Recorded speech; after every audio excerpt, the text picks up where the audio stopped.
Okay, అంటే ఇన్ని days చూసారు కదా, మీకు ఎలా అనిపిస్తుంది మరి బిగ్ బాస్? ఇప్పటివరకు అయితే చాలా బాగా నచ్చింది బ్రో. బిగ్ బాస్ నాకు చాలా బాగా నచ్చింది. ఈసారి Suman Shetty target main. Suman Shetty title winner, second place Sanjana. Try చేయన్నా, డౌన్ చేస్తే మొత్తం మైక్లు వస్తున్నాయి. సింగిల్ ఇవ్వడానికి ఎందుకు ఇస్తాడు? నువ్వు ట్రై చేయి, వేరే చోట పెట్టుకో షార్ట్.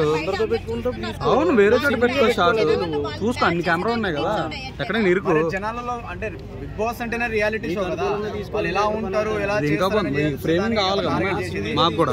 సింగిల్ చెప్పడానికి అందులో తప్పేముంది? నువ్వు తీసుకో కెమెరా సింగిల్ గా. వాళ్ళు ఎలా మాట్లాడడం అనేది కామన్ సెన్స్ లేదు అనిపించింది నాకు. చాలా నీచంగా మాట్లాడారు వాళ్ళు. ఏదైతే బూతులు మాట్లాడారు 3 వర్డ్స్, అది కరెక్ట్ అనిపించలేదు నాకు. ఓకే, మరి సంజన సుమన్ శెట్టి గాని వీళ్ళందరూ నామినేషన్ ప్రాసెస్ చేశారు, కానీ ఆల్రెడీ సుమన్ సంజన కాంప్రమైజ్ అయిపోయారు. ఆ వర్డ్స్ కి అయితే కాంప్రమైజ్ అయిపోయారు. చాలా బాగా నచ్చింది.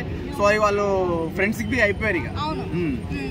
సో మరి వీళ్ళు అదే నా పాయింట్ తీసుకుని నామినేషన్ ప్రాసెస్ లో వేసేసుకున్నారు అన్నమాట. అది చాలా గలీజ్ పని, నిజం చెప్తున్నా. కామనర్స్ అన్నారు కదా, అసలు కామనర్సే కాదు, వాళ్ళంతా వరస్ట్ చెత్త చెదారం తీసుకుపోయి అందులో వేసినట్టు అనిపించింది. దమ్ము శ్రీజ ప్రియా గురించి అయితే నేను మాట్లాడను బ్రో. ఎందుకంటే వాడు ఆడపిల్లలు ఏమైనా ఉంటే అర్లుతారు, బయటకు వచ్చినా నన్ను కొడుతుంది శ్రీజ. ఎందుకంటే శ్రీజ కొంచెం నోరు పెద్దది, ఆ నోరుతో గెలుస్తా ఉంటుంది, కానీ అందులో అంత మ్యాటర్ లేదు. కొంచెము తగ్గి ఈ ఆపోజిట్ పర్సన్ ఏం మాట్లాడుతున్నారో ఒక వినాలి. సంజన గురించి స్పెషల్ చెప్తున్నా అంటే, సంజనకు అసలు రెస్పెక్టే లేకుండా మాట్లాడితే సంజన ఎంత పెద్ద ఆర్టిస్ట్, ఆమెకు అసలు రెస్పెక్ట్ లేకుండా అరే తురే మాట్లాడితే కొంచెం గలీజ్గా ఉంటుంది. అదే మాట ఆమెకంటే తీసుకోలేకపోతుంది.